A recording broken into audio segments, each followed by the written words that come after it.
And welcome back to Daily Wrap. I'm Joe Concha with my co-host Rick Unger, along with Jane Velez Mitchell and Brad Hirschfield. A new program at a New York City elementary school is raising a lot of eyebrows, including my own apparently. That's because it divides students by race. No, really. Here's the headline in Vox, that's Ezra Klein's outfit. Why a New York City school idea to, temporarily separate kids by race is smart. Under the program launched at the private Fieldstone Lower School, parents get a form asking them to identify their child's race. The school then temporarily separates the students so they can meet in groups to have a frank conversation about their identities and experiences. The students then reunite in a curriculum designed to promote better racial understanding. The program has caused, you can imagine, a lot of controversy, with some parents objecting to students being divided by race, even if it is temporary. But as New York Magazine writes, the school hopes the program will lead to more authentic conversations about race, like at Starbucks a couple of months ago. The article points out that the liberal idea of colorblindness has led to previous generations avoiding race as a subject instead of embracing and learning about our differences. Jane Velez Mitchell, yes. Is this a good idea? I think it's a horrible idea. If I were a parent, I would sue. I'm Puerto Rican and Irish, so, where do I go? And there's such misunderstanding about race. For example, Hispanic isn't a race. There are more than 20 countries that are represented by the term Hispanic, and it's of Spain or Latin America. Can you just say Latino and there are and all races there. My sister's blonde and blue-eyed. There are, and we celebrate that.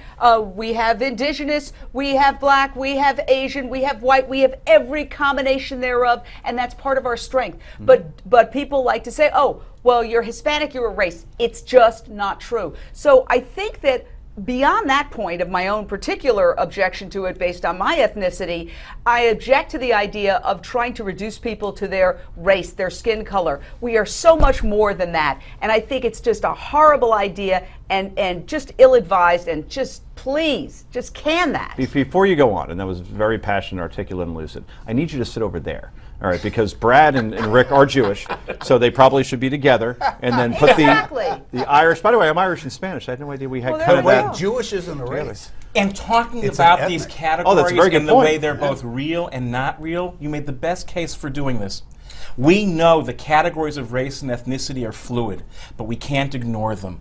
The idea that we're going to be colorblind or gender blind or politics blind, those particularities are what make us us. And remember the school, and I know the school, it's in my neighborhood, is the Fieldstone Ethical Culture School.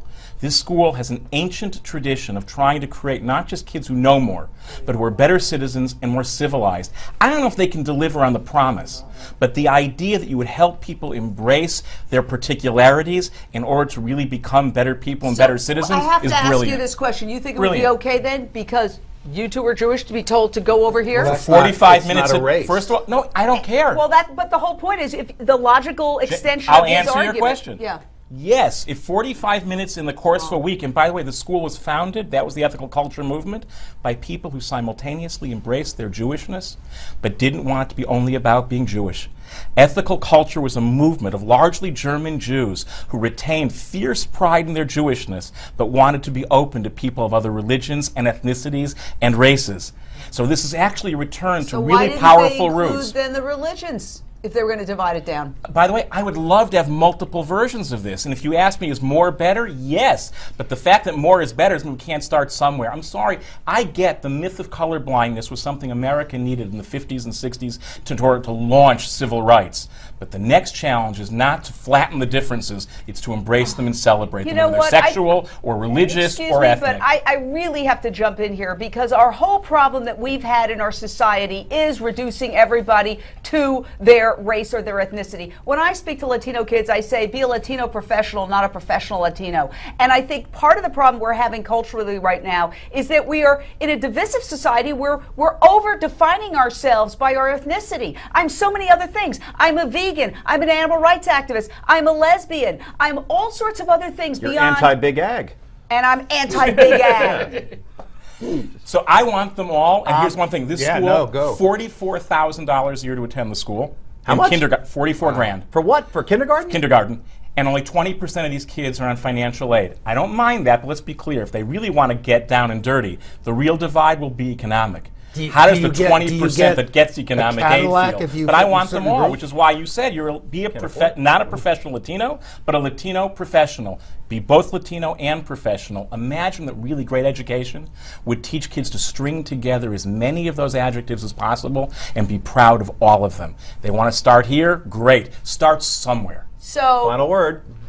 Go ahead. No, you have it. I just feel that then tell everybody what are some of your big criteria. I just mentioned mine, and then have them form groups on that, not just on the basis of race. I think we overemphasize race in this country. Tremendous. You barely got in. You know what? I don't have a strong point of view. These guys have both sides covered. I just did the math, by the way. It costs $180,000 to go there for 4 years. Yes, it does. Good Lord. That's amazing. Well, and imagine the shrink bills when you grow up. I guess they segregate dating sites, right? The J-Date and the Christian Mingle. Why not schools? Anyway, coming up next is Potluck. Don't go anywhere.